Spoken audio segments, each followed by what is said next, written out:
dia, boa tarde, boa noite. Mais uma vez, bem-vindos ao canal Ciência no Vestibular. Sou o professor Fernando Baeroli, professor do Cursinho Ângulo e do Colégio Singular de São Bernardo. Então, essa é a terceira parte sobre transgênico, o assunto transgênico. Segue um link aqui embaixo dos outros dois vídeos. Um que eu discuto o que são os transgênicos, como é que eu faço para produzir transgênicos.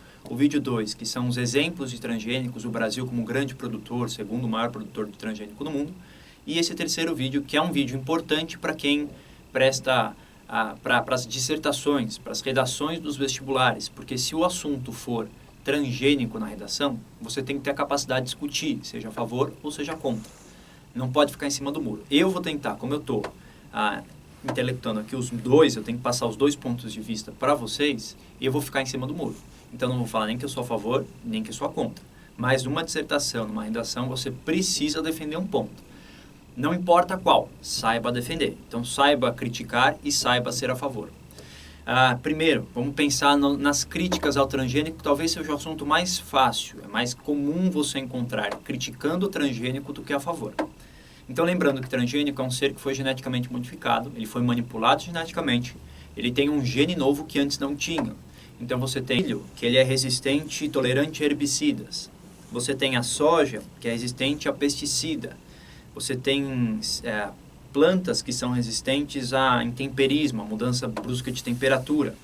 Então, é importante você ter esse conhecimento dos tipos de transgênicos que nós produzimos para saber criticar. Então, qual que é o principal ponto quando a gente pensa em pesticida, em agrotóxico? Recentemente saiu a nova lei que você abranger um pouquinho as leis para conseguir usar os agrotóxicos. Então, o Brasil, querendo ou não, é o maior utilizador de agrotóxico do mundo. Isso é preocupante. Até porque quando você tem um transgênico que é resistente a esse agrotóxico, você usa assim de maneira indiscriminada. Não teria problema quanto a isso no transgênico, mas a relação de você usar um agrotóxico e ele ser absorvido, lembrando que eles são, muitas vezes eles acumulam no ser vivo, tem aquela magnificação trófica, são bioacumulativos. O Instituto Nacional do Câncer se preocupa muito isso, porque o uso de agrotóxico aumenta a incidência de câncer.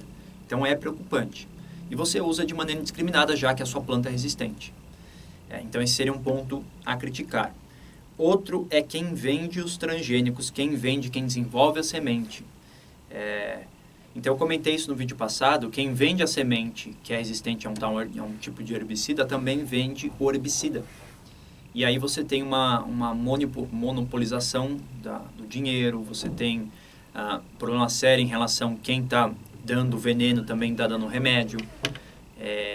Então, esse é um ponto a ser criticado. Quando a gente pensa nas empresas, não é a empresa em si, mas é você vincular a informação da produção do herbicida com a informação da produção do transgênico associado a esse herbicida. Então, essa é a grande preocupação. Já comentei, mas problemas de saúde, não do transgênico em si, porque não existe nenhuma pesquisa que é indicativa, direta, que o transgênico aumenta a alergia, o transgênico aumenta mutações em células por causa do câncer. Até porque a gente está num contexto, eu não consigo isolar um fator. Quando você pensa na nossa sociedade hoje, não é só um transgênico que mudou, ela mudou como um todo. Nosso histórico de vida, nossa história, o nosso tipo de alimentação, o sedentarismo, os nossos vícios, tudo isso interfere em todas essas doenças, como as alergias, como as doenças autoimunes, os tipos de câncer. Então, não necessariamente o transgênico causou isso, mas, por exemplo, o uso indiscriminado de agrotóxico. Quando você pensa numa planta que é resistente a esse agrotóxico, esse transgênico que é resistente, você aumenta a incidência de uso de agrotóxico. E isso é preocupante. Contaminação de lavoura. Quando a gente pensa em transgênico, ele tem uma vantagem no ambiente. E essa vantagem ela pode ser passada para outras vegetações, para outras lavouras. Então, você tem denúncia de casos de plantas transgênicas que cruzaram com plantas normais e que dominaram aquela região, porque ela tem uma seleção natural favorecendo. Ela é resistente a certos tipos de substâncias. E isso, quando você tem essa contaminação, ela é preocupante. Do ponto de vista do meio ambiente, talvez seja o mais direto, é que você diminui a biodiversidade. Você, aluno, já sabe que se eu não tenho biodiversidade, a seleção natural não consegue agir, a evolução não age. Então, você precisa de uma variedade na população para conseguir ter essa evolução. Quando você... Tudo bem que numa lavoura você não teria que ter essa biodiversidade, mas quando você tem esse transgênico saindo da lavoura e contaminando uma população natural, uma vegetação natural, aí se torna preocupante. Então, esses são os principais pontos a ser criticados. Claro que existem outros. O pequeno produtor, o produtor familiar, teria uma dificuldade em relação a pagar os royalties associados a esses transgênicos. Ele sempre perde para o produto transgênico, porque o produto transgênico é lindo, maravilhoso, ele é resistente, ele não degrada. Ou o produto familiar, muitas vezes ele tem o normal de um produto que não tem essa manipulação. Então, existe um problema mais sério em relação a esses pequenos produtores. Então, aqui nesse slide você tem uma relação tirada de um site chamado Nexo, que é de informações. Essa informação é da fonte da CTN-Bio e órgão do Ministério da Ciência, Tecnologia, de Inovação e Comunicação. Então, você tem aqui no Brasil as principais culturas de transgênicos. Repara que 32% da nossa produção ela é tolerante a herbicida e resistente a insetos. 21% é só resistente a herbicidas e 6% só resistente a insetos. Então, somando aí, você tem quase 60% da nossa produção associado a herbicida e inseto. Alguns são resistentes, pouca quantidade resistente à seca. Um vírus associado ao feijão também teria uns transgênicos, aumento de volume de madeira de eucalipto. Então, de novo, no Brasil, a grande preocupação em relação ao transgênico é que você tem muitos associados a herbicidas.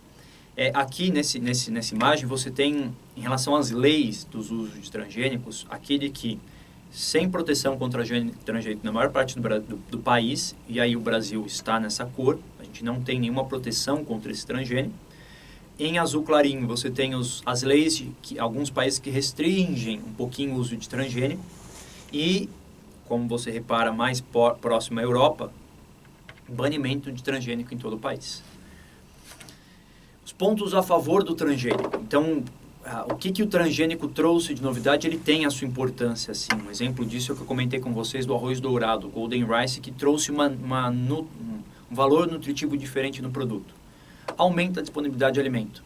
Talvez para um país como uma região que tem uma baixa densidade demográfica, que tem uma população rica, isso não seja preocupante, mas uma população como o Brasil, onde você tem uma desigualdade social muito grande, falta de alimento, talvez o transgênico ele aumente essa produção alimentícia. E aí, claro, dinheiro, custo, tudo isso está embutido.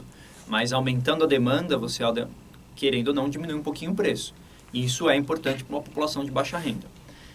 Menor toxicidade. Então, do ponto de vista de você usar o agrotóxico, na verdade, o que os defensores dos transgênicos dizem é que se a planta é resistente ao herbicida, você não, ao inseto, você não precisa, resistente ao herbicida ao inseto, você não precisa usar herbicidas mais fortes. Na verdade, você vai diminuindo a dosagem.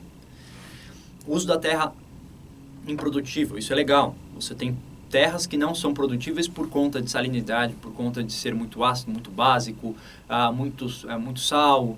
A terra já está sem uma quantidade de nutrientes suficiente, e aí você consegue usar um transgênico que é resistente a isso, que ele não depende tanto do meio, enfim. Você consegue usar terras que não estariam sendo produtíveis. Aumento de durabilidade de produto, o exemplo é o tomate, não deu muito certo, mas é um exemplo interessante, que você mantém o tomate mais tempo resistente, como eu citei no vídeo passado.